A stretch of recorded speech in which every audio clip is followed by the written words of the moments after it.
16th, 2024, and we will call to order the local planning agency meeting for TEQUESTA, Florida. Meg, will you take roll call, please? I would love to. Good evening, everybody. Marie Sefri. Here. Sherry Ambrose. Janine Mackleton. Here. Teresa Maggio. Here. Leslie Dasher. Here. Jay Hubsch. You don't have to call staff. You did good, though. Thank you. Okay, and has everybody had a chance to review tonight's agenda? And if there's no changes, do I have a motion to approve? I'll make a motion to approve the Okay. agenda. Okay. Second. Okay, all in favor? Aye. All opposed? Okay, agenda is approved. And has everybody had a chance to look at last meeting minutes? Yes. And are there any changes that you can think of? No. Okay. Okay, and if there's no changes, we can, Make a motion to approve the previous meeting minutes. Second. okay, all approved? All in favor? Aye. All opposed? Okay, the previous meeting minutes are approved. Janet, not Janet. Marie, did you want to move down one chair? So it doesn't look like Mark was going to be here. Okay, we have the one agenda item, which is two? Okay. Okay, we'll start with agenda item number 1, which is 24-172. And Jay, did you want to? So Dylan's going to read the ordinance first. Okay. Pass it over to me, huh? Thank you, Ms. Chair. This is item number 2 on our agenda this evening is ordinance number 1-24.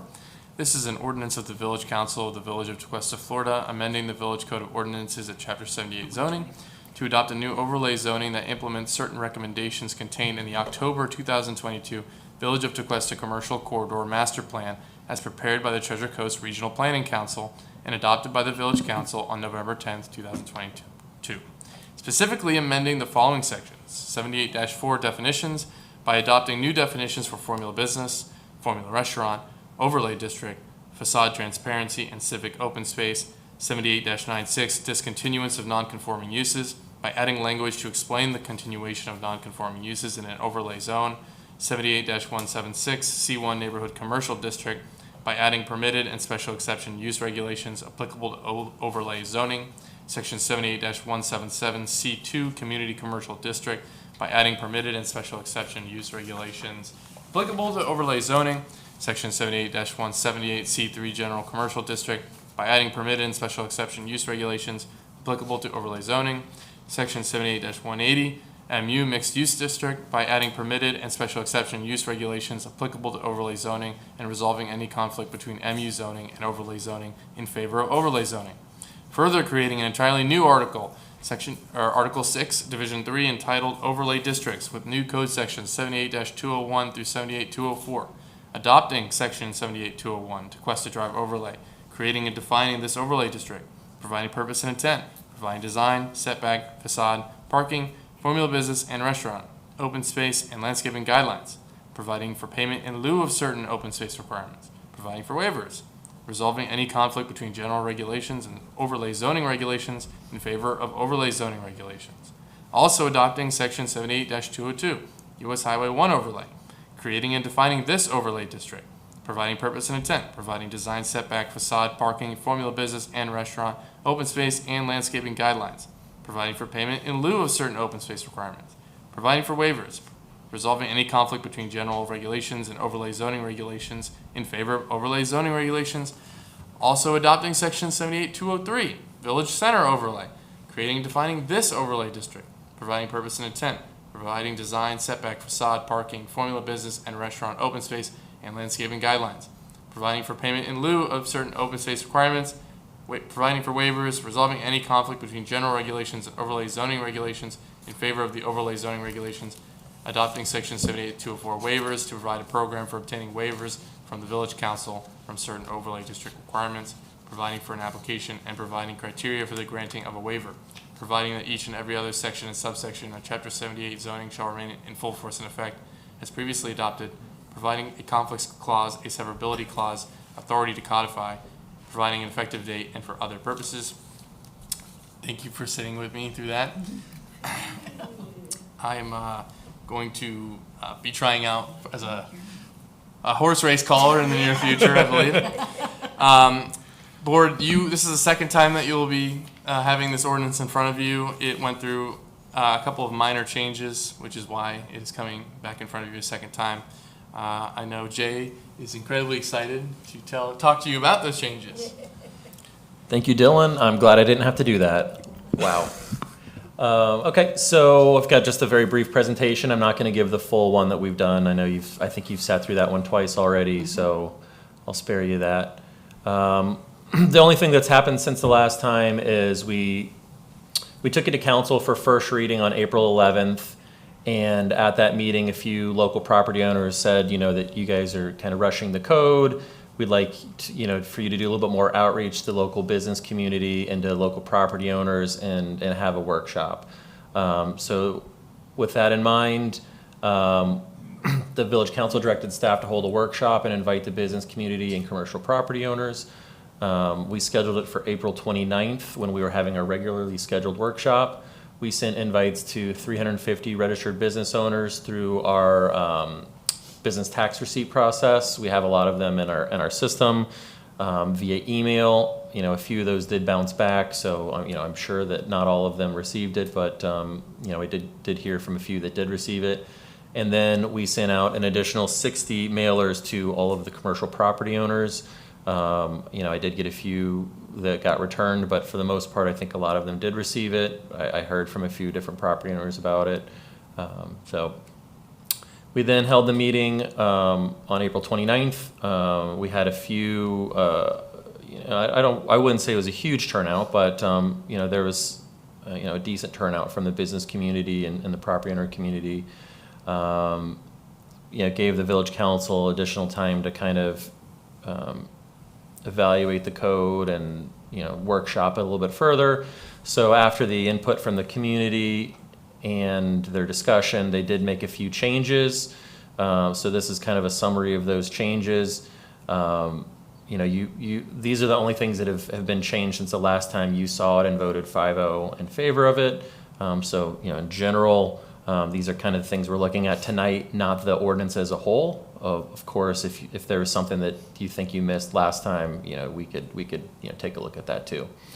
So one of the things we did is change the number of formula businesses from 3 to 10. I know there's been a lot of talk about, would 3 natives qualify? What if it was a local business? What's the right number? And I think after council talked a little bit further and heard some feedback, they wanted it to up it to 10. That number is not set in stone. I told them at that workshop that I would bring back some data to them on what the norm is, what other places that have formula businesses cap their number at. And when I have done some research, 10 does actually seem like it's a pretty consistent number. Stewart's is 6. Sanibel is another one that has it, and they have 3. They're the only one I've seen that has it that low. A lot of the other cities around the country do tend to have it around 10. I actually saw 1 or 2 that maybe had it at around 15, and one of them had it at 7, but 10 seemed like the sweet spot. Good place to start. Yeah. And then they also wanted us to define what a waiver is. As you know, there's a waiver process in the code, but the council wanted us to define what a waiver is, just so there's some clarity between what a waiver is and what a variance is, just so there's not any confusion there. They also wanted us to increase the nonconformity period from 90 days to 180 days. So this is if there's an existing formula business and it's replaced by the same type of formula business, they would be able to continue for 90, as long as that business opened within 90 days of the other one closing, they would be able to come in. They thought that wasn't enough time, so they wanted to increase it to 180 days, and that's something that the business community has provided feedback on. They've said that a few of the property owners have said that it's very hard for them to replace tenants that quickly. And so, we really don't have a lot of, I would call them, highly undesirable non-conforming uses that are currently in place. So, I don't think that there's really any issues with continuing to 180 days. The other one is they just wanted to clarify that when there's something that's a business service, a health or medical office, or personal service, they're permitted uses. If it's already a permitted use, it can continue being a permitted use so long as it's not a formula business. Because there's times where some of those businesses are permitted use, but they're not a formula business. So if it's like a locally run,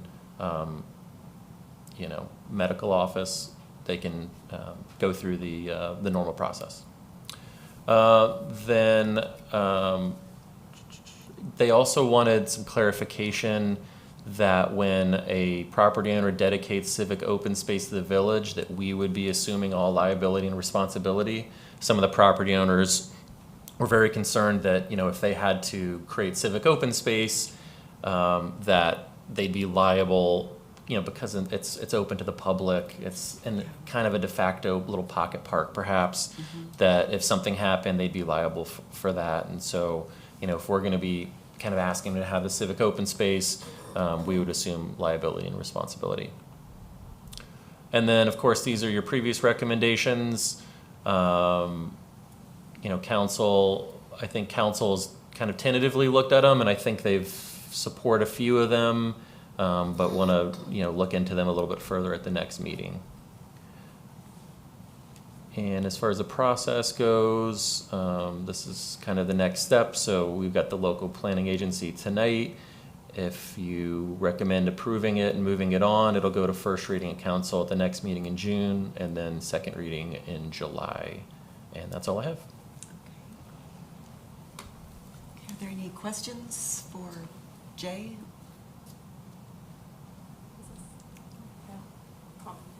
Marie, go Sure. ahead. I'll kick us off. My first comment is to reiterate that the entire purpose of this code update is to increase the value of the properties in the village, all of the properties, and the ones in the overlay zone in particular. And I also have a question for the attorney. To clarify, the waiver process is in addition to the variance process and is not a substitute for it. Is that correct? That's correct. The waiver process is specifically limited to this section and the open space requirements. It has no effect on the general ability for a property owner to request a variance from any provision of the village code. Excellent, thank you. My next comment is on the waiver definition, so on page 5 of the PDF. So I think this definition needs to be strengthened to protect the village interest, because as written, it does not sufficiently do that. The way the definition works is that there are two possible reasons to request a waiver. First, an alternative with a demonstrated public benefit, and second, an alternative with a better design outcome. The problem is that as drafted, these two waiver options create giant loopholes that negate the whole overlay framework without being tailored to those two interests, the public benefit and a better design. For example, a public benefit might be extremely small, and this is not a speculative risk. In the recent council decision regarding the private car museum at the last meeting, 3 council members found a public benefit, and the positives outweighed the negatives in a use that provides no public benefit at all to our residents and that demonstrably harms the interests of our local businesses. As written here, a public benefit offered to justify a waiver could be so small that it will be a loophole unless we're more specific. Accordingly, we should add the requirement that the public benefit be substantial, and also require that the applicant and the council identify specifically the public benefit, and the council should approve that in writing. The reason for this is that elected officials ought to be accountable to the public for the public benefit that they're embracing in granting a waiver request. Similarly, the language about a better design outcome is meaningless unless we are referring specifically to the best option available under the code. It is not acceptable, for example, for an applicant to bring in a bad design option that might be permissible and say we can do better than that, but that it would be possible under this proposed language. To waive what the code requires under this overlay framework, the applicant ought to show clearly that they need the waiver to do better than the best that's possible under what the code would allow. The reference has to be the best of what the code allows, otherwise we're not achieving the superior design, and this option too becomes a loophole. The important question here is if there's actually a meaningful improvement over what's permissible under the code, and that needs to be reflected in the code language. In addition, the better design outcome option should also be limited to aesthetic changes only, because that's what it's directed towards. In both cases, the applicant should specifically identify the public benefit or the better design outcome, and it should be specifically identified and approved in writing by the council. It's important to include this requirement because as drafted, we could be undermining the purpose of the code update, which is to increase the value of all the properties. So to avoid this problem, I propose that would suggest to my fellow board members that the ordinance should say instead, quote, waiver means a request to deviate from a specific code requirement where alternative solutions are provided that can be demonstrated to provide a substantial public benefit that is specifically recognized by the village council to justify the waiver or result in a better design outcome than the best design option permissible under the code. Waiver, and then this would keep the next sentence. Waivers may be granted in the Tequesta Drive, US Highway 1, Village Center overlay districts, and planned commercial developments. And then we would add the sentence, the substantial public benefit or the specific design outcome must be specifically and expressly identified in writing by the applicant and approved by the council to cover those two concerns. The other point that I had was the maintenance of civic open space on pages, so this is is in several places, but pages 23 to 24 in the numbers of the, will get you to the first instance of it. It's also on page 33 and page 42. This change doesn't give the village any clear decision over whether or not to accept the dedication of the space. And at our last meeting, we voted to add a requirement that the village council must accept the dedication. And the council, as I understood it, was in agreement with that piece of it. So I would like to see that included in the language here. And to say what I said last time, the reason for this is that the requirement is that it's not in the best interests of the village taxpayers and the property owner to have, that the property owner have the ability to unilaterally impose liability and maintenance on the village. So that would need to be done in agreement with the village council. Can you repeat the last section about the public?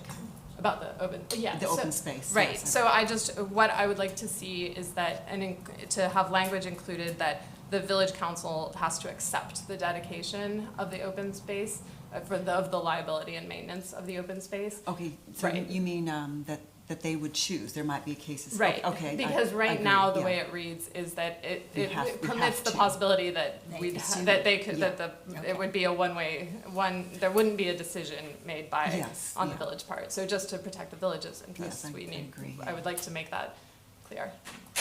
Okay. And you have more, Marie? Nope. Oh, no more, okay, Jeannie? Did we get that all just then? I Because think so. agree. Okay. Yeah.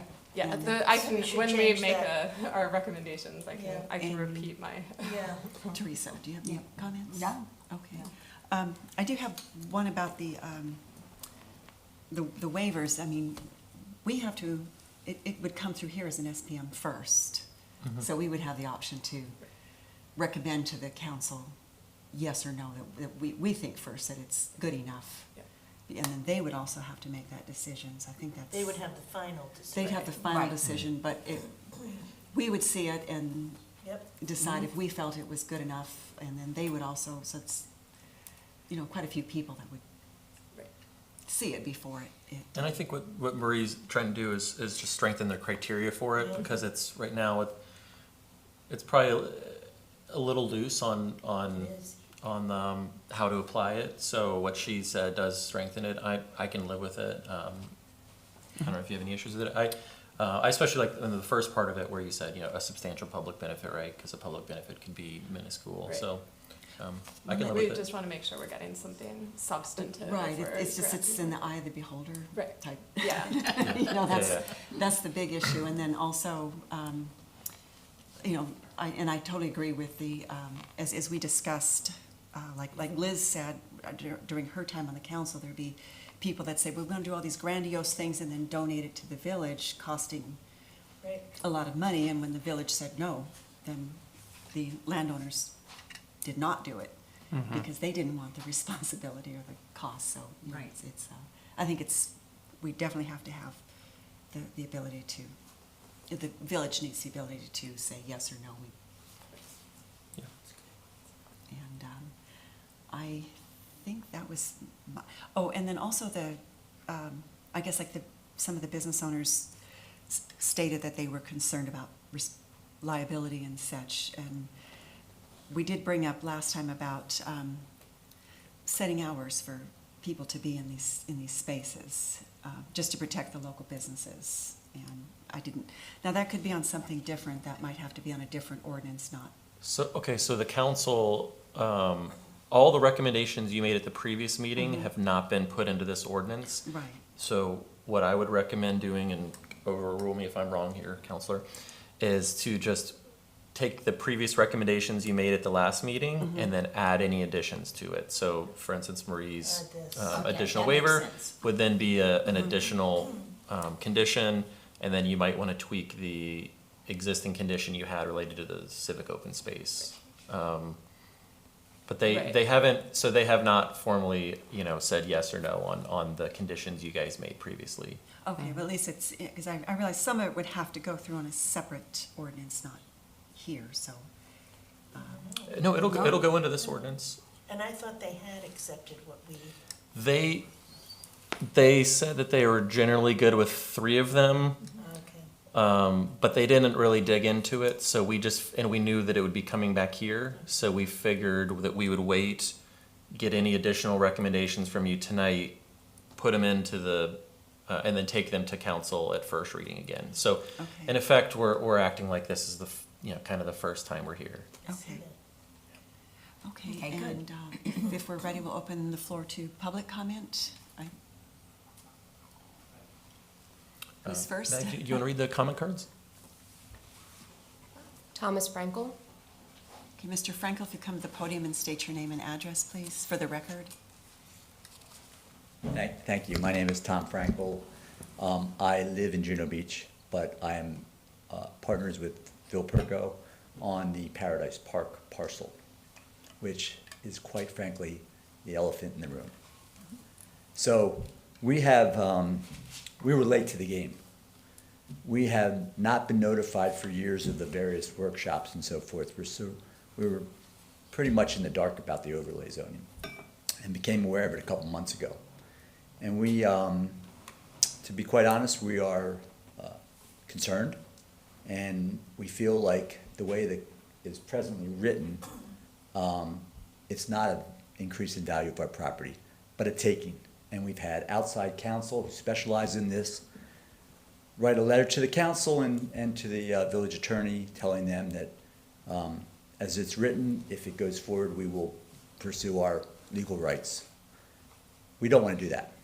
We want to work with staff and council to come up with a plan that works for both the town, the village, and us as the landowner. Paradise Park is probably the only significant undeveloped parcel in the village of TEQUESTA, and our intent is to develop it that would provide a significant civic benefit to the village.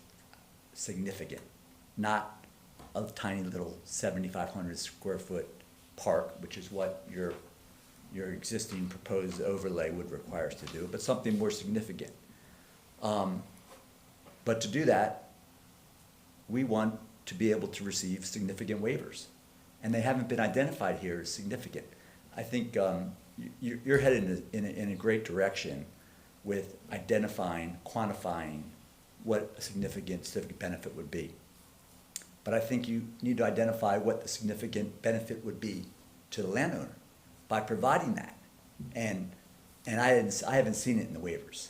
So we've spoken to Jay, we've spoken to Jeremy, we've written a letter since the last workshop, coming up with some ideas as to how we can both benefit.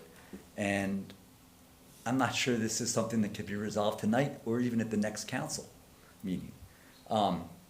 So we are concerned about three things. We feel like civic taking, you're taking our property. Okay, we're not, if we can work together, we're open to that idea. But if we're not gonna work together, we're gonna object to that idea. Formula businesses. As a developer, when you go build a project like this, in order to borrow money, you need tenants that have credible, bankable balance sheets. If you're gonna restrict the developer to not allow formula businesses, but only local mom and pops, you can't finance your project. That's hurting the value of our property. We are not gonna stand for that. I'll be quite honest. We've spoken to Jay, we're open to the idea of not allowing formula restaurants or food establishments at all in the mixed-use parcel that we own, but we have to be allowed to have formula businesses. Let's just say there's a local real estate broker who works for Douglas Elliman, who has offices all throughout the country, and he wants to open up a real estate brokerage office in our location. You're not gonna allow him because it's a formula business? It's absurd. It's a local property owner, a local TEQUESTA resident looking to do this. So we've proposed to the village council and to staff a list of formula businesses that should be allowed in our area. Medical offices, lawyers' offices, accounting offices, Federal Express, UPS, things like that should be allowed. And the way this is written, it's not allowed. And it's not something we're gonna stand by and just let it be approved. We will fight it if it's not changed. So, but our goal, as Jay knows and Jeremy knows, is to work together. I don't think that the village center is in a position right now to move forward because it's unique. Paradise Park is unique, and it has a chance to be something really special. But it takes a team. It takes a teamwork of the village and the developer to work together to make that happen. So, quite frankly, I've written this letter, and Phil and I, and we basically feel that and you guys have worked very hard in the overlay district. No disrespect. You've put a lot of time in, and I think it's, by the way, long overdue for the village. There's a lot of great architectural things that you've created within that overlay district, which I think will increase property values. But we feel that the village center, specifically Paradise Park, needs to be slowed down and thought out and worked together. And so that's where we stand. I'd answer any questions, but. Thank you, Mr. Frankel. Ryan Frankel? Okay. Of course, go right ahead. What's Feel- your name?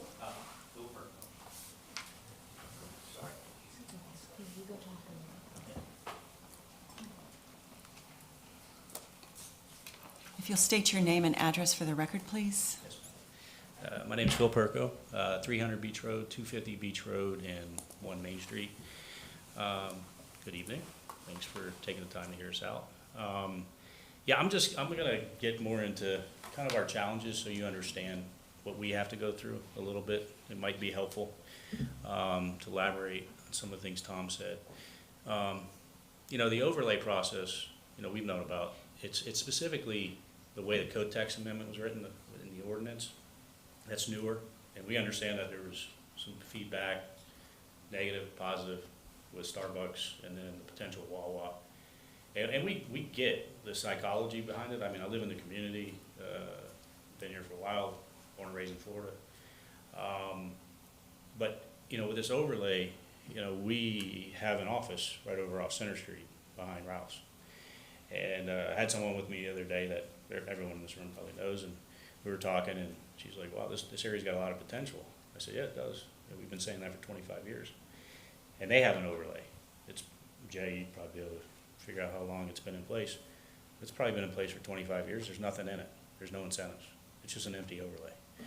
And so with this overlay, I feel like the only thing that's in it, and quite frankly, just to be blunt about it, is it gives the ability to a council to pick winners and losers. Because everything's subject basically a special exception, right? So hypothetically, we talked about some of these older shopping centers, these big box stores with a ton of surface parking they're built in the 80s and 90s. People are like, wow, those could be great. They could have a ton of potential. How do we do that? I said, listen, think about if you're an investor and an owner, who typically buys those centers? You know, they're looking for a 5-7%, whatever return. They're going to buy something that's simple. You know, you already got tenants, you re-tenant, and you just keep doing it. And it's either a REIT, it's a, you know, big insurance company, it's a 1031. But if you had incentives in these waivers, like for us, and this is what I'm leading to, is if we came to you and said, wow, we did a lot of work, we did survey work, we really figured out what the community wants. Here's our plan. We just spent a lot of time massing it, doing a fit test, civic benefit. Okay, we lost, you know, 3/4 an acre. Now we got to put it over here vertically. We got to fit this. We have a parking arrangement with the neighbor to the west we have to honor. We have shared parking over here we have to honor. We have a 25-year storm event. We got to store 90% of the storm water in a 24-hour storm event. You know, once you put all that together, it's a compromise, the development. And if we come to you and say, well, wow, everybody loves this plan. Well, we need a code text amendment. We need a variance. If we only had waivers that had incentives for setbacks or a little bit of density or whatever that's subject to the council, at least they would have a mechanism to say, wow, this was a creative development. Pretty much 80% of the community loves it, hypothetically. Wow, we have a mechanism to actually get it done. And that's where I think the mistakes are being made. I think it's too restrictive. And I think as you have different councils, whether they're neutral, pro-development, negative development, it's all going to come down to responsible development. And aesthetically, you know, building something that's pleasing and that fits into the community, right? We all want to do that. We all live here. I have 3 daughters and I coach youth soccer. So the last thing I want to do is, you know, face the wrath of people in the community doing something wrong. So I think, you know, I'd really encourage you to really consider that, and not only our property, but, you know, as you scale and you want to make this walkable, there's a lot of things, like if you offer incentives, a developer can sponsor beautifying an entrance or creating more connections to what everybody, you know, all the complaints. Now it's 2 lanes, there's a bike lane, but no one uses it. Well, if you look at the spine to TEQUESTA Drive, like connection points are missing to that road, and it needs a little bit more safety. I think there's, you know, obviously speed and a lot of things to be considered. And I think, you know, people want this village feel and golf carts and all that, but I think, A, it needs to be safer. And, you know, how do you do that? You got to spend money, and where's it going to come from? And I'm sure you get a lot of good quality developers that would want to come in and make that investment and help the community. So again, that's waivers and putting in those mechanisms to do that. You know, that's just my thoughts. I just think, you know, you got to have a process to be able to make some real change. And by being restrictive, I mean, who are you going to attract to develop? I mean, what's in it for anybody? You know, I mean, it should be, everybody should win.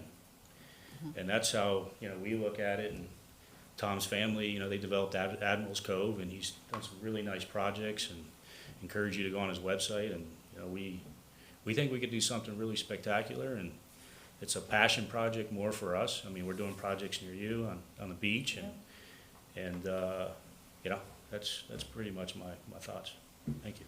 Thank you. Is Yep. Mr. Perko? Yes. Okay, thank you. Yep. And your name and address for the record, please? Hello, Ryan Frankel. I live at 1930 South Dixie Highway in West Palm Beach. I work for Tom Frankel and partners with Phil. Okay. So I was looking through the resident survey for 2024, and I was curious I saw that was the only data point that was accessible to like understand where the formula business restriction came from. And when I looked through the survey, I found it very mixed, and a lot of residents saying they want stores such as Chick-fil-A, Costco, Target, Trader Joe's, Whole Foods, in both the 23 and 24 resident survey. So I was just curious as to what other data points you guys are collecting to come up with that. That'd have to be from your office. Yeah, I mean, that's, the initial genesis of that came from the master plan in 2022, and I'm not sure what data points they used to create that. So yeah, that was just a question from, alright, thank you. Okay, thank you, Mr. Frankel. Do we have anybody else, Meg? No, that's all. Okay, Could, okay. could I ask some questions? What would you like to ask? Sorry, Mr. Frankel, would you like to discuss what significant benefit you foresee? I think that would be enlightening for us all. So, I don't think the planning board was, a year and a half ago, we actually presented a plan for Paradise Park. Did you ever see it? Yep. Yeah. So that plan had, at the time, it was some apartment buildings, and then we took the north half of Paradise Park, where along TEQUESTA Drive, and the plan was to put a local restaurant, not a formula restaurant, but a local restaurant. Maybe they had one location in Stewart or something, with outdoor dining, and then a huge park. Not 7,500 square feet, but maybe it was 25,000 square feet. So that's a significant benefit. That creates a gathering place for the village. Friday nights, you could have a local band and kids could run around and play, and parents could, sit and have dinner or whatever. Something like that is what would be a significant civic benefit. So what do we get in return for doing that? Basically creating a gathering place for the village. Do we get more density? Do we get relief from parking? Do we get an extra height? Because now we're taking a whole area and creating open space, and where do we transfer that? So that's kind of what our thinking is. Do we get a break with drainage requirements? I don't know. Obviously, we don't want to create, additional traffic that is, difficult to handle, or we don't want to create flooding. Those kind of things are a given. But we would like to create or have the flexibility. It comes down to dollars and cents.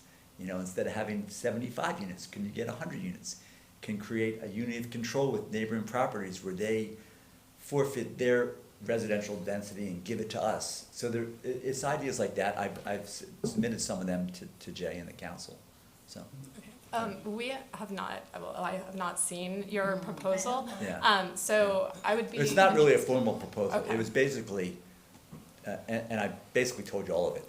Okay. But the idea was, let us, the letter was written to the council. It was said, let us work with staff to come up with ideas that make this a win-win for both people. That's what the direction was, and Jay's well aware of this. And So. one question, are you currently thinking along the same lines as that previous proposal that you brought to? Not Or necessarily. do you but have another? We don't have any proposal in mind. We don't have any. We don't have a plan. We said, well, we can.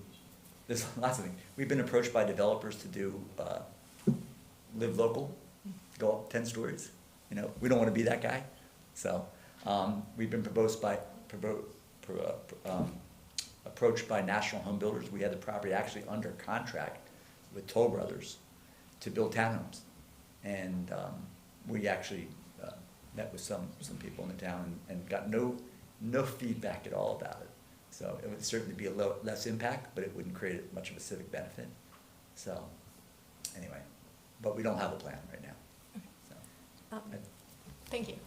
And I had one question for Mr. Perko too, if I can.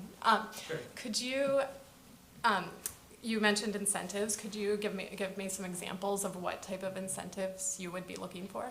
Sure. So Tom mentioned the park, and, we've spoken to a lot of people, friends in the area, and, it's, what are you gonna do on the weekends? If you're not on the boat, it's windy, it's raining, where are you gonna go, et cetera. There's always that question. You prefer to stay local, and, something laid back, multi-generational, grandma, mom, kids, grandkids, put everybody in one place and it's easy.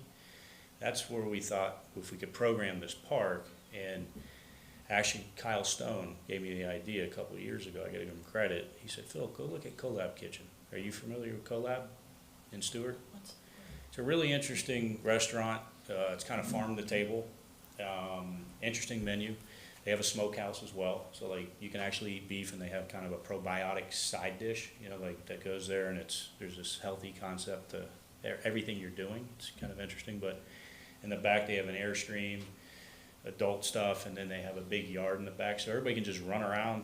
You're gonna go barefoot, and the kids run around, and it's just very laid back, casual. You're not gonna go pay $20 a drink or $50 for a meal. It's just a family-centric type place, and you could do a small little, like a little small amphitheater, you know, like a one-piece or three-piece music. You could program it for farmers markets. There's just so many things you could do with that space to get the community engaged so it could offset Constitution Park. And then whatever you end up doing with TEQUESTA later on County Line, and I understand all the challenges and, you know, with that situation. So if you really look at that, I think the first step to answer one of your questions was to create that gathering place, and I'm just elaborating on what Tom said. And once you do that, I think we had about a 0.7 of an acre, and if you know the cost of per acre in that area now, you know, based on the last sale by the Bank of America site, I think it went for like 3.8 million. So the land's really shot up there. I mean, you know, obviously everywhere.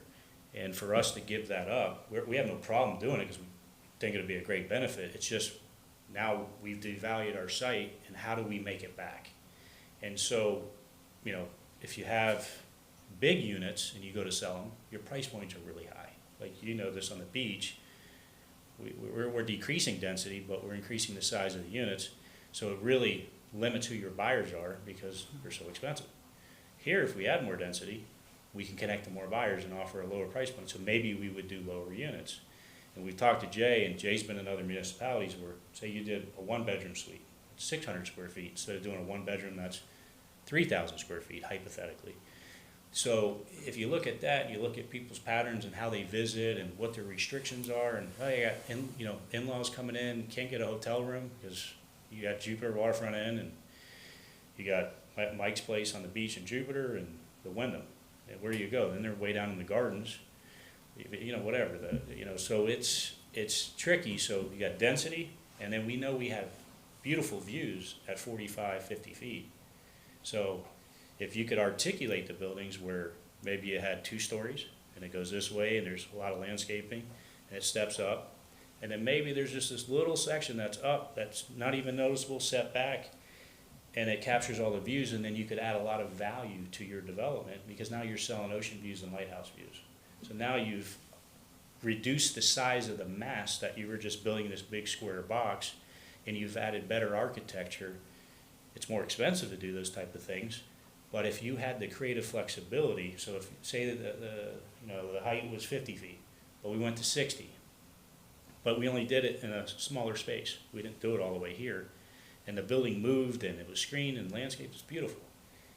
But when the restrictions are the way they are, it's hard to create architecture expression and make the economics work.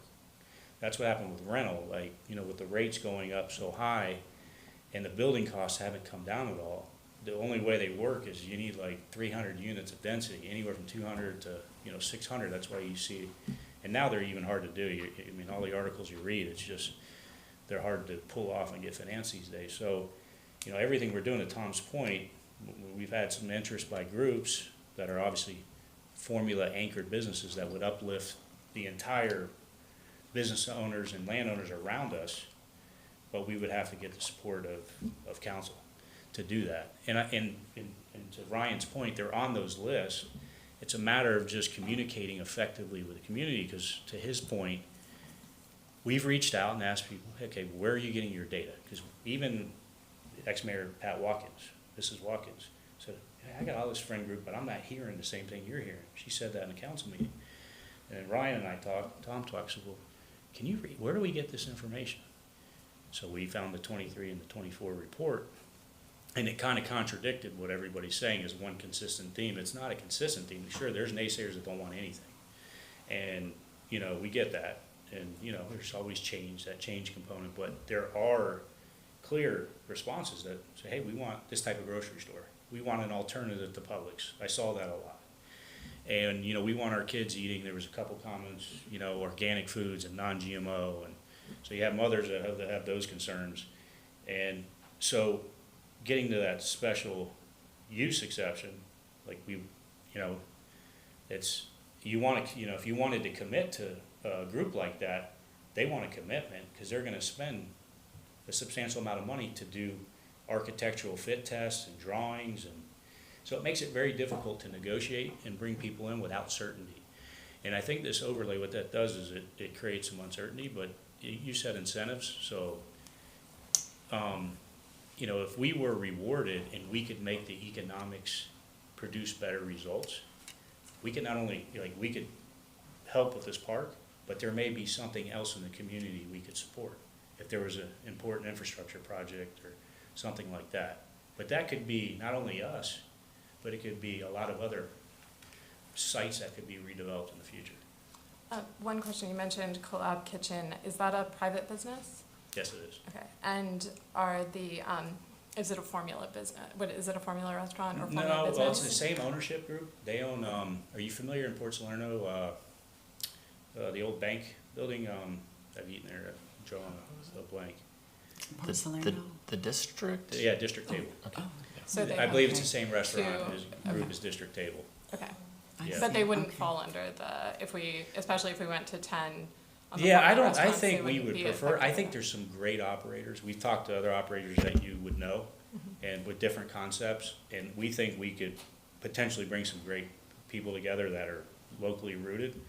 We're not really concerned about the restaurant. It's more so the anchor, you know, which is gonna potentially be bigger than 5,000 square feet. And what do you have in mind in terms of an We, anchor? all options are on the table. We just don't know which direction to go yet. So we're trying to understand all this data that, you know, obviously Ryan pointed out to you, really, you know, contemplating, do we, you know, partner up with, I think there's a TEQUESTA Civic Association. Do we help sponsor or donate money for a independently done survey by a group that maybe specializes in community outreach and really get a handle on what everybody wants? But it's hard because we can go, you know, in a million different directions. But I think the biggest thing again is you got to have the tools for creative development, and if you don't put them in there, and Jay, please speak up on this. So, I mean, if you don't have them, what mechanism are you going to take? Because to do a code text amendment or a variance, like say you pass the variance, and you know he could rebut me or you know whatever. Please feel free. But say it's not a real hard. It's very hard to prove a hardship. So we get a variance for something, right? And then the village has got to defend itself because there's this one little group that maybe it's just the minority voice, and they sue. And then you got to prove a hardship. But if you had waivers, you don't I don't think you have that legal risk of defending yourself. I'm not an attorney. Maybe Dylan can weigh in on that, or Jay, but that's my feeling with why the incentives would be a good idea. You don't have to give them out. It's all, you know, subject to. I think, Jay, correct me wrong, the way the waiver is written right now, it specifically says no increase in height and no increase in density. Correct. So, you know, that right away just shuts that down, that option. So, anyway. Thank you. Thanks. Okay, we'll close public comment and back to the board. Or did you have any comments, Jay, or? I'm happy to answer any questions you have about their comments. I'd love to hear what you have to say. Sure. It's a complicated situation. We actually had a very similar situation in North Palm Beach where I previously worked, where we were adopting a commercial code.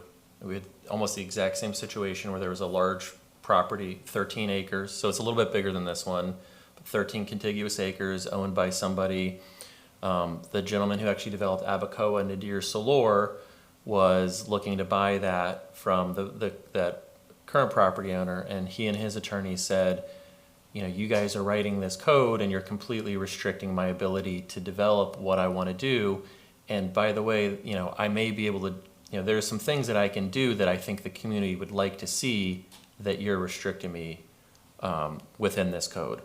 And so what we did is we had a code for the rest of the, for North Lake Boulevard and for US 1, in North Palm Beach, and we said, well, let's go ahead and adopt those and hold off and continue workshopping with the property owner for that 13-acre parcel to kind of do some of the things these gentlemen are talking about, because there really wasn't any pushback on those areas, and we also didn't want to hold up the adoption of those areas too. We had some projects we wanted to get done in those areas, so that's what we ended up doing, and they've been working through that in North Palm. After I left with that developer. It's a very controversial project. He's proposing a lot more height and density than what these guys want to do. I mean, completely different scale of project, like 14-story building. So completely different scale from what these guys want to do. I think they're probably only looking for, an additional story and, a few extra, residential units from what I've gathered from them. But with that said, there is a path forward that you could recommend and the council could take.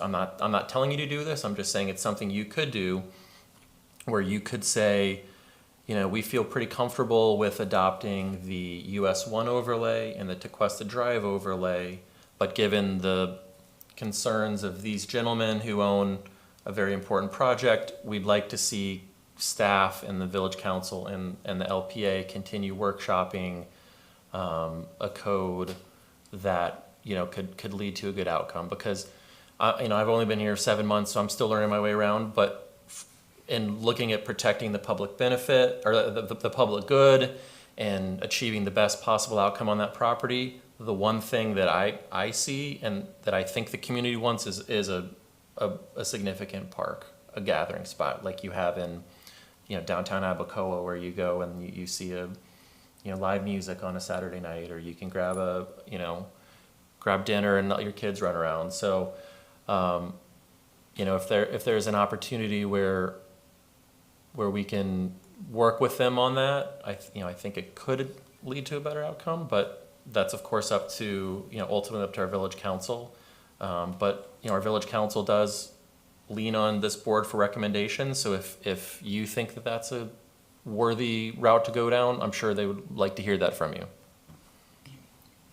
And, okay, any more, Jeannie? I 100% agree with that. I think this property is so important, and I think it's exactly what we need. We need to develop it and make it good for all of us, for the children, for, I just would like to leave this out of it and work on that, just exactly what you said. I don't know how we go about that. So your recommendation would be to, Dylan, jump Yeah, in, Dylan. but recommend adoption of the 2 overlays and Request additional time to work with the community on the remaining. And with the owners of the property. Correct. So if I may, so the charrette was included these things, and we have discussed this for the past 2 years, and I think there is broad, significant community support behind doing everything together, because when we carve things out, there's a very real risk that we don't do it. And I hear the comments and appreciate them, and I think that we're looking at waivers. Most of what we're passing, you can ask for a waiver for, and I think that we've built in that flexibility that is into this ordinance that will help us to move towards what the community had asked for specifically, and the results of the charrette, which we spent hundreds of thousands of dollars on, and I do not think we should just push that aside when we've spent this much time working on it too. I think that we owe it to the community to continue to advance the whole project together, because Tequesta is a whole, and the point of this, all the overlays, even though they are different overlays, is to unify the community, to bring the Beach Road and US 1 and the Village Center and Tequesta Drive and make them cohesive. And I don't think we're doing that if we're sectioning out one piece of it. Teresa?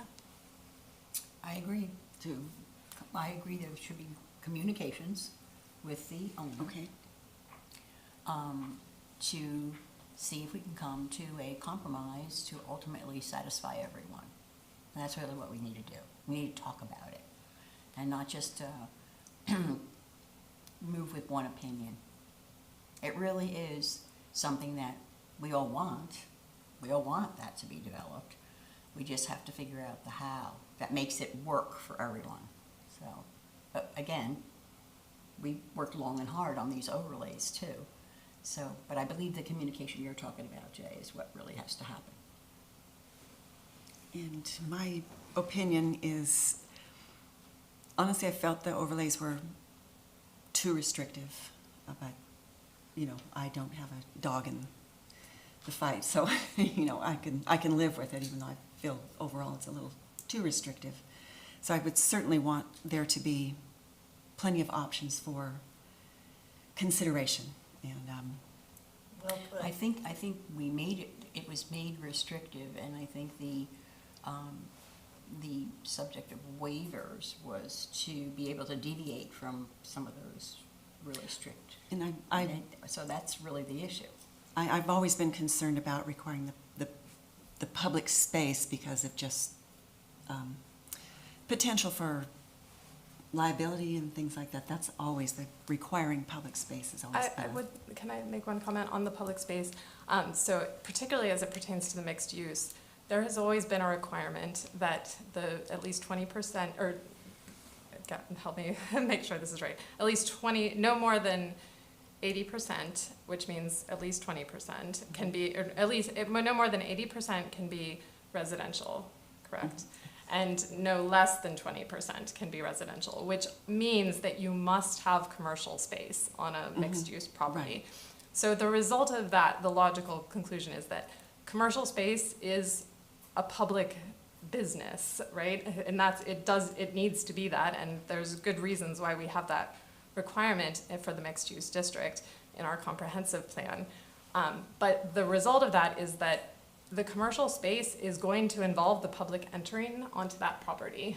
And in some way or form, every business has deliveries coming to them, they have customers, they have clients. So it's not, it is effectively, it has a public orientation that a private space does not. But that's not the public space I'm talking about. It's No, but the point, I understand your point. I'm saying that there is already a public use comes with the commercial space. So they're inviting, and when you have a commercial property, you are inviting the public, especially in the case, most clearly in the case of retail and in restaurant, the public comes onto your property. So there's already, and these open spaces are primarily designed to help the commercial spaces attract more people to them, right? In addition to being an aesthetic asset. And that's the point I'm of just them. saying that if to make I don't need to provide somebody with a fountain and benches to sit on and things like that. That's Right, but see, that is a benefit to it is the fine. real, to I'm re- just right. not. It's a- I'm not in favor of requiring a set amount of space for such things, but it's there, and you know, it's there, and it is what it is. But I'm just saying I'm not in favor of requiring some of those things because there's just liability, and at 3 a.m. people can be sitting back there. And whereas if they're in my parking lot, you know, my business, if I have a hair salon or something, I really don't want to have to worry about people being in these cubby holes breaking into my business or, you know, that sort of thing. But anyway, it is what it is, and we're not going to rehash all that, but that's just my personal opinion. But I am very much in favor of there being enough opportunities for changes, and I would not be in favor of high-density homes in that spot because of traffic. I have enough trouble pulling out of the TEQUESTA pharmacy and not, you know, being broadsided and things like that. So, you know, I mean, that has to be weighed too, is the people that live here. I want the right to be able to drive around without traffic issues and things like that. So that, you know, it just has to be a balance. Right, and specifically with respect to density and to height. I was at the charrette, I believe some of our commenters were also at the charrette, as I understand it, And the density and height was what came through loud and clear with our community members, that they did not want those to be changed. And that was very, very clear. And I think it's reflected in the master plan and also in this ordinance. Well, now, density is. Which is why I think we want to be, I do feel like we are, we don't want to be, we have built-in flexibility into this ordinance, a tremendous amount of flexibility into this ordinance, especially through the waiver process, to accommodate that type of conversation when we have an actual proposal in front of us for a particular site. Can I ask one question about density? Sure. Yes. Can I just pick everyone's brain for Okay. one question on density? Okay. So in North Palm Beach, when we adopted our commercial code, we proposed this concept where a one-bedroom unit was counted as a half of unit for density purposes, right? Because density is usually based on the number of, car trips, the intensity of use, right? So there's a rational nexus between, a one-bedroom unit being counted as half a unit for density and kind of separated out from from a 2 or 3 bedroom unit. And that's kind of a common thing that's being done in California. Actually, Martin County has it in some of their but their CRAs. I think Fort Myers has it. So it's a kind of a good way to encourage smaller units, right? We have a problem where people tend to build luxury units, but this actually can somewhat solve a little bit of our housing crisis issues.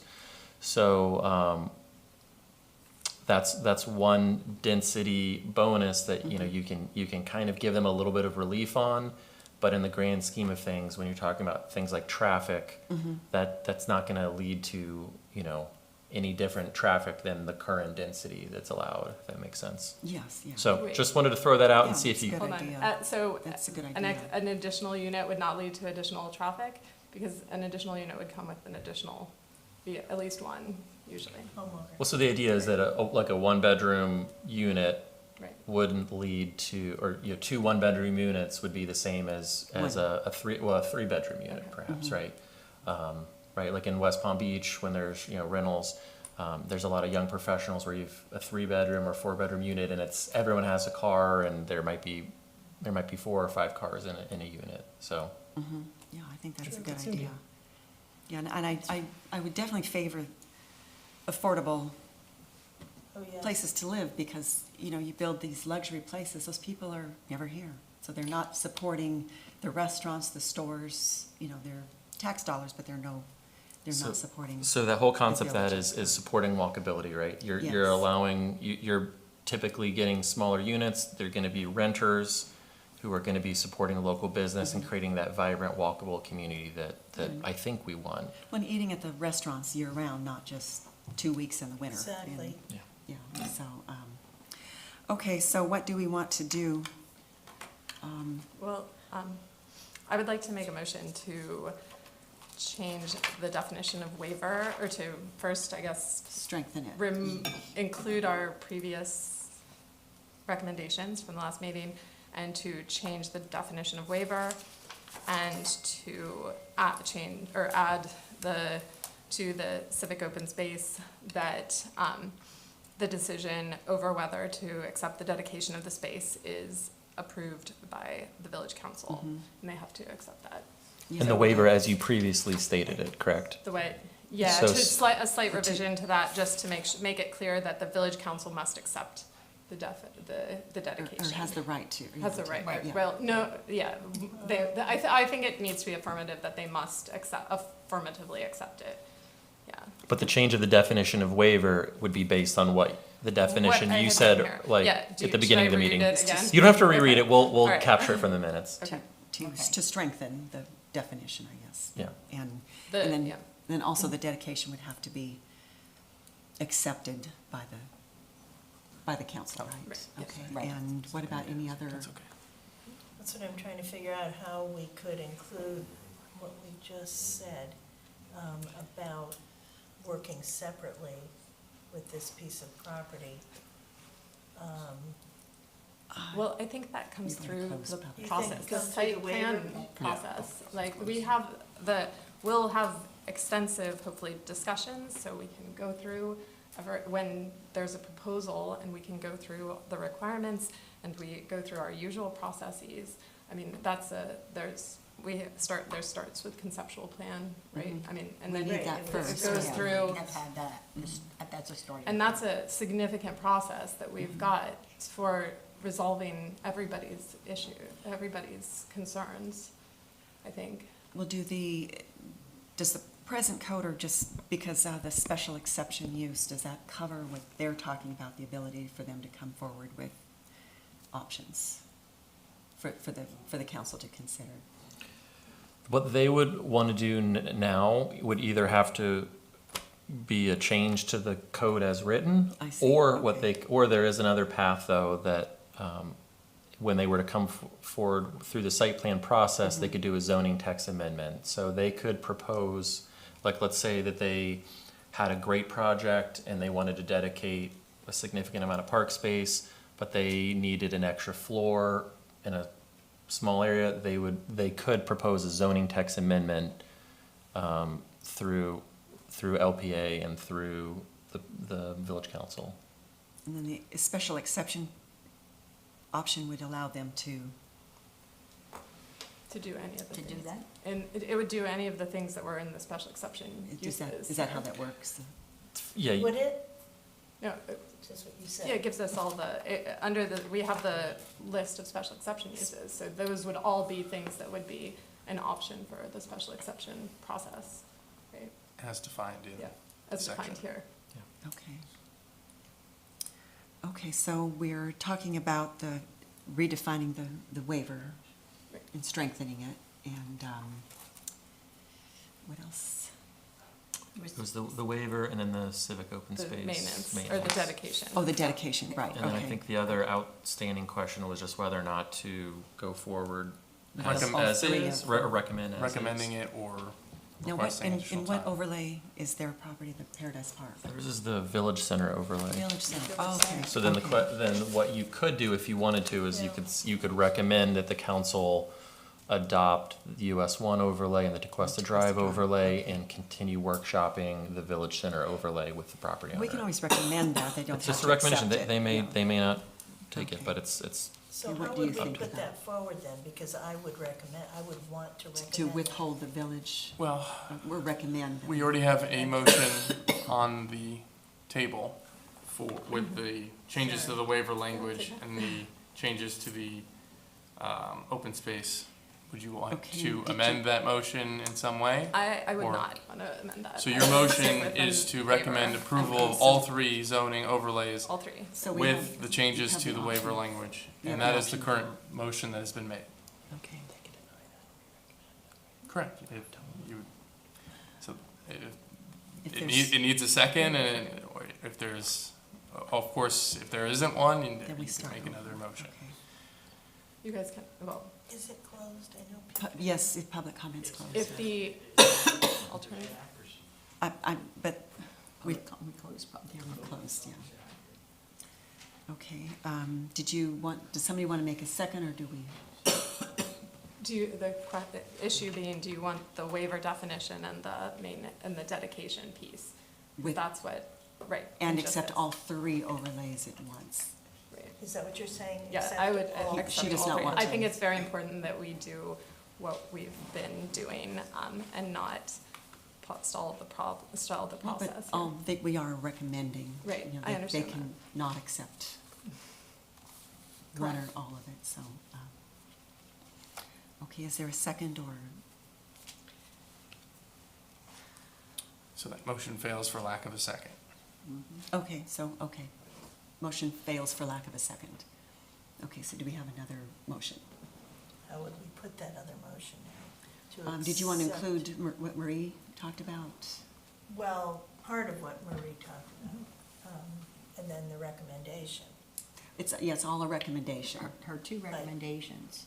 Her two recommendations were that we strengthen the waiver definition, and also Dedication. dedication, require the council accept dedication of land, of the open space.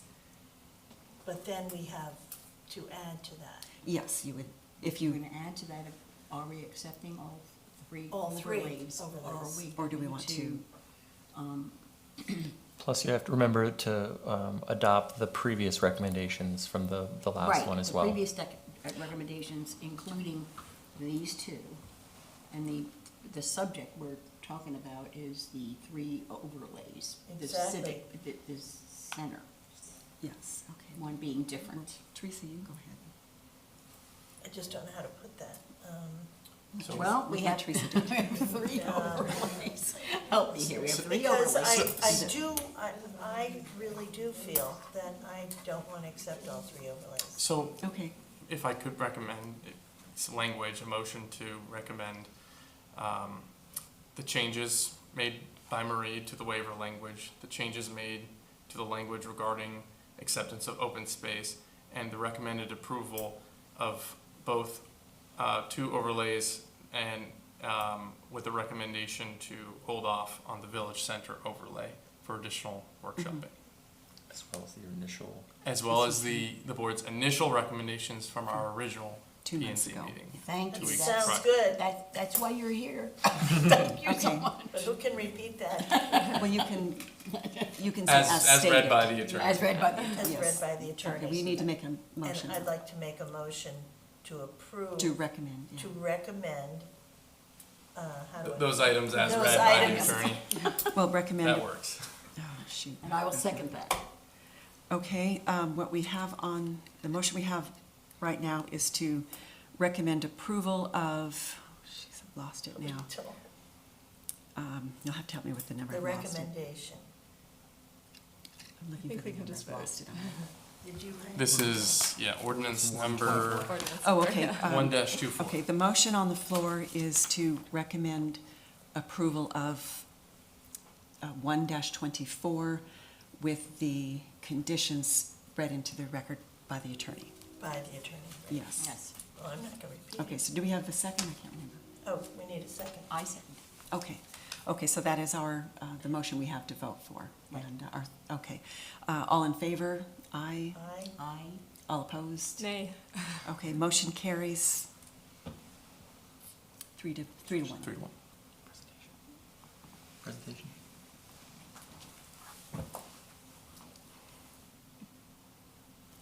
Okay, so we will, find it here. Lost my place. Okay, so we will move on to, 224.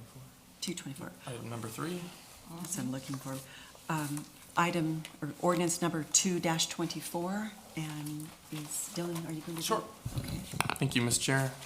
Item number 3 on our agenda this evening is ordinance 2-24, which is an ordinance of the Village Council of the Village of Tequesta, Florida, creating 3 new overlay zones within and over the Village of Tequesta's commercial corridors: the Tequesta Drive overlay, the US Highway 1 overlay, and the Village Center overlay, providing for the adoption of said overlay zones and their applicability to properties located in the underlying portions of the C1, C2, C3, and MU zoning districts, providing that the zoning map of the Village of Tequesta be amended to reflect the adoption and applicability of each overlay zone, providing a conflicts clause, severability clause, effective date, and for other purposes.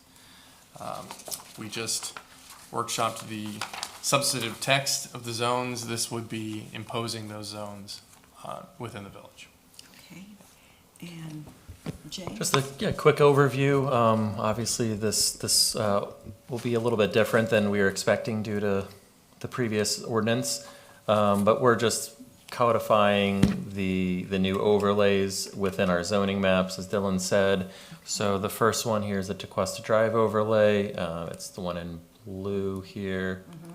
Our next one is the US Highway 1 overlay, which is the one in hashed green, mostly along US 1. And then the next one here is the Village Center overlay, as you guys previously discussed. Covers the Paradise Park property. There really aren't too many other large developable parcels within there. But based on the previous motion, I believe the path forward would be just to recommend approval of the other two overlays and hold off on adopting this overlay. And comments, Marie?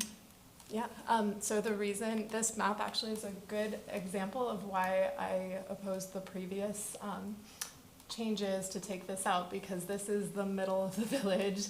And also, it's not just Paradise Park. This is this covers a huge swath of land, including, we've got part of Tequesta Drive, we've got Bridge Road, and importantly, I think, very importantly, Old Dixie, which was also something that we covered extensively in the charrette. And we're looking for aesthetic improvements too, which is what the point of the overlays were to get us a beautiful village. So I think this is, this exemplifies why I think it's important that all of them move together so that we don't have a segregated village. Okay, and Jeannie, did you have any comments? On, This second? no. Okay, and Teresa? Okay, I don't either. Okay, I'm opening to public comments. Mr. Frankel? Does he need to state his name and address again? Please state your name and address again for the record. Tom Frankel, I live at 405 Ocean One Lane in Juno Beach. Thank you. Thank you for your time. So, and with all due respect, this village center, it's all built. It's all built out. A majority of it's residential. So a lot of this doesn't apply to probably 90% of that map, or 80% of that map. But you have this, and I applaud you for your decision on the last thing. You have a significant village center that can be the focal point of Tequesta. And I can tell you, if you move forward with this overlay, we will be opposing it legally. It's gonna happen, so. Or we can work together, like you've, made a very, I think I applaud your decision of directing staff to work, and so we have a win-win situation here.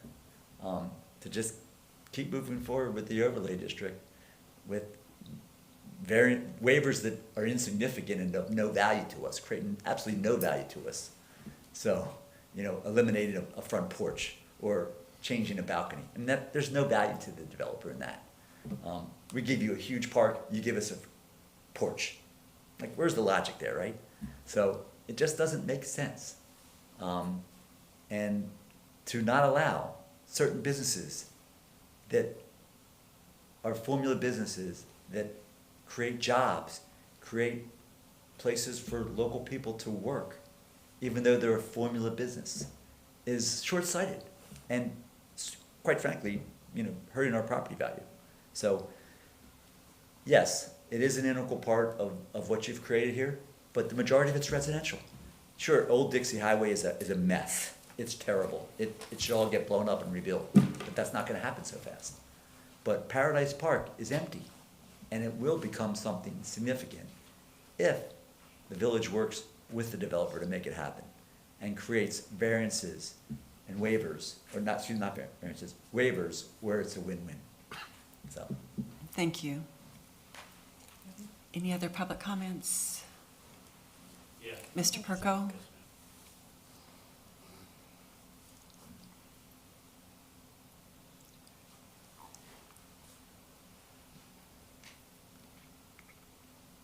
And if you'll state your name and address again for the record. Okay. Hello again, Phil Perko, 300-250 Main Street. I just, I was raising my hand back there. I was anxious to speak, but I'm glad I get to now. I disagree with a few things. Treasure Coast did this overlay, and I've sent you some of the screenshots, Jay, and they recommended incentives. I mean, they do this all over the place. Some of it looks cookie cutter. Doesn't mean Treasure Coast is right. They could be wrong about things. The road's very debatable to this day, whether it should be 3 lanes or 2, right? There's a lot of debate about a lot of things. And Mrs. Maggio, is that how you pronounce your name? Maggio? Maggio? Yes, I'm Excuse sorry. me, sorry. I think you said it right, you know, we're human beings, we sit down and talk. That's how things get done in the world. And it's a very complicated project, we're in complicated times, and we want to do something right. Nothing great happens, and nothing comes easy without working hard at it. And if we want to do something great, we've got to work hard, you got to put in the work. And we want to do that. To what my partner said, if not, I mean, we're perfectly happy doing an as-of-right project. We can do an as-of-right project right now and make it work, but the unfortunate thing with that is we can't provide a public benefit. So we can do a project right now and be fine. But I live in the community, and I've talked to enough people that I know what's missing in the community. And same with Jupiter. Everybody I wish we had a downtown like Stewart. I wish we had a little downtown like Hope Sound. We don't have it. And so that's the only reason I bought the property. And I called Tom because of his experience building. I know he's a very efficient builder, he's very smart with money, and anybody could pull it off. You know, I'm probably more on the creative side of the partnership. So I really think that, you know, when you mention waivers, we got all these waivers, they can do whatever. There's nothing in the waivers that gives us the right to do anything. The only thing in the waivers is it gives the right for the council to pick winners and losers. So if Five Below goes out of business, or anybody goes out of business, and you need a big formula business, every time someone owns, an owner owns that center, they're gonna have to go to the council and ask, pick me a winner or loser. It took me a year to get these guys to the plate to lease this property. Now, all the powers in the council, whether or not I'm gonna be able to make this center work. So I think the community is not only made up of residents, but you have commercial owners. You have people investing real dollars, and those real dollars, I mean, I've seen these budgets. You got 60–70% of that money going to overhead. So, I mean, I think there's got to be a really responsible approach and having some serious common sense on, you know, how to pull these things off. And I definitely think there are three uniquely different overlays. I don't agree with one overlay. I mean, I don't know if you guys have had coffee at Perk or been at Gallery Grill. That is distinctly different where Seabrook is and Constitution Park than where we're at. And if you're on that main commercial corridor, you know that's distinctly different. It's a lot louder, it's a lot faster, there's a lot more traffic, and there's a lot more density. So, you know, just getting back to understanding Treasure Coast, I mean, I encourage you to read it. If you haven't read it yet, they distinctly say, most municipalities, this is what we recommend incentives. Incentives could be density, height, side setbacks. There could be a trade-off for, you know, incentivizing developers to sponsor infrastructure projects that the municipality may or may not have the funding to do. So again, I think there were some inaccuracies on the previous round of conversations, and you know, it's how I feel. Thank you. Okay, thank you. Okay, we'll, Could I ask one question? okay. Of the, either one of the commenters, please. I would like to know if it's your view that it's impossible under this code update for you to achieve a reasonable investment-backed expectation on your property. Thanks. I would think that under the zoning overlay that's proposed, we would not create a significant civic benefit. That wasn't my question. My question was, is it impossible for you, under this code update, for you to achieve a reasonable investment-backed expectation? It's going to be really difficult. Okay, thank you. Impossible is not a fair word, but it's Okay. difficult. Okay. Thank you.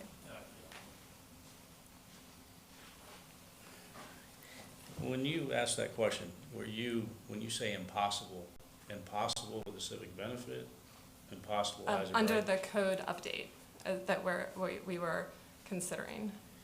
I would agree with Tom. I think it's gonna make it very difficult. And when you're dealing with institutional lending or investors or other business potential partners that would come in and maybe lease the space or you're selling space, this code creates a level of uncertainty that no one's gonna really get comfortable with right away. Because the first question we always get, or if I ask if I'm going to buy a piece of property, is it as of right? How's the council? What's the municipality's view on development? Those are basically the first questions you always ask, because if you're gonna risk money, like one of the things we're blessed on this site is if we had financing on this project right now, I mean, it would be a totally different conversation. But we're not under that pressure at the moment. But if we were, it'd be a lot different. But when you add up all those factors, you're just creating a level of uncertainty, and again, you're gonna affect the quality of the type of investment you're trying to bring into the community. I mean, everybody wants to do a spectacular job, no one wants to get ridiculed. Could I ask one other question? So you mentioned uncertainty a few times. Could you identify for us where, because we are interested in making sure that the code is clear and there's not uncertainty. So Sure. could you identify for us where Sure. you think there's uncertainty? Let's hypothetically say let's pick at that survey, the citizen survey. So a lot of responses about a grocery store, hypothetically. And they want an alternative to Publix. So call it Trader Joe's, Whole Foods, whatever the case may be. And you actually are with Amazon, and you approach me, hey Phil, I'm interested in your site. Is it as of right? No, it's not. What's the process? Okay, here's the overlay, and this is the process. Then I come to you, well, okay, it's gonna cost us $500,000 to develop drawings. We gotta go in for conceptual presentation because they changed the format. Before, you used to be able to go in and meet and not into the public. So you didn't have to have polished materials because staff, typically like someone like Jay, would have the vision right away of what you're trying to do because they're white boxes, they're just massing models. But now we have to go directly to a conceptual presentation, so now the public sees it. So you have to give them enough vision. In order to give them vision, you have to spend more money on very nice renderings and a very professional presentation. You gotta hire land planners, you gotta hire land attorneys. So what's happening now with this overlay, without incentives in the overlay, like Jay mentioned, you gotta get a code text amendment. Maybe we gotta get a variance. We're not sure yet because what we're trying to do for the community requires a very creative approach and it costs money. So you're creating a condition with this overlay with no incentives where it creates this uncomfortableness with everybody that's involved. Okay. So would you feel comfortable investing not knowing you're gonna get approved? Would you? Okay. Understood. Thank you. No, is that all right if I ask you a question? Okay, thank you, Mr. No, Perko. I answered your question. Thank you. Okay, well, we're closing public comments, and any other comments, or are we ready to proceed? Okay, Right? yep. So we're gonna do something very similar because. Oh, we can do another, Yeah, you have to motion to approve this. Yeah, this is a different, It's a different, different motion. this, This is over the this overlay, is, the maps. this is the we're overlay. looking at, right? mhm. So the motion based on the previous Yes, motion. motion would be to adopt the Tequesta Drive overlay map and the US 1 overlay map into the village's zoning map, official zoning map. And now, we don't need to state that we want to withhold the village one, that's just understood. That's, yeah, Okay. We don't need to say that. Just that we want to recommend accepting The two overlays. US 1 and Tequesta Drive. Two. Okay, but I need a motion though. Okay, I'll make a motion Okay, to accept the two overlays for US one. recommend Recommend the two overlays for US one and Tequesta Drive. Tequesta Drive, Okay, okay? second, Second, okay, all in favor? Aye. All opposed? Nay. Okay, 3, 2, 1, motion passes. Any other staff comments? Just a quick staff comment, just wanted to do a quick introduction here from Meg Weibel. She's our new planner. She's been here almost a month now, right? 3 weeks probably? Yep. Oh, wow. And so she'll be helping out a lot at meetings and Okay. presenting in the near future. Okay, great, Welcome. Thank you. I'm looking forward to working with all of you. great. Okay, and are we ready to adjourn? I have nothing further. I think Okay. a motion to adjourn would be appropriate. I would make a motion to adjourn. Second. Okay, all in favor? Aye. All opposed? Motion passes, we are adjourned.